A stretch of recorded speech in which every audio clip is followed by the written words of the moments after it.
Nefo ya wonom ewa dansi Dompoase eyi Dompoasehene foforo a wasi no ache Dompoase manane dini okofo kwabena bonsu wana ise wo ya dansi Dompoasehene na wo yi na kire ni mo no na nanade adesrede eto ne manfo nyina nim se obi afa ne muduro nta na chi se be ye mpuntu esafata ya ehia na obetumi aba na obi aho ahan no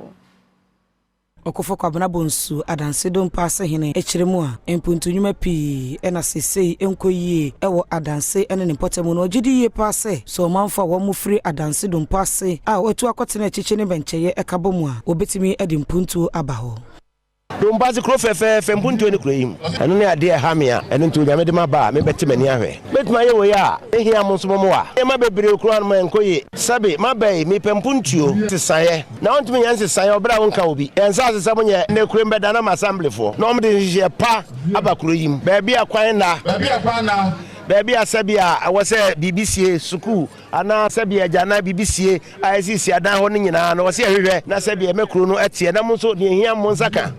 enwachi Dompoasehene na na free fatokudu motosumi yenu edito omanfo anim se wamoa okofa kwabena bonsu sebeyi a trimopa owo edimakro no obetimi adanu odi na afei edimpuntu nso aba ya misre Dompoasehene se ahoden ahofama Dompoasehene nyina ni Dompoase asofo eni muslimifo editor na Dompoasehene machi enfie miensa no omadawro ma minim de Dompoasefo ahokeka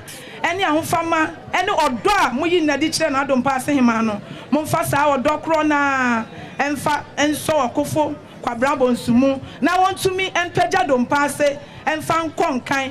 Emrashe bedwani wo fomena Andrew Amuako asiama enso eni Adom Kasee etwetwe enkomo na de okade to aso enie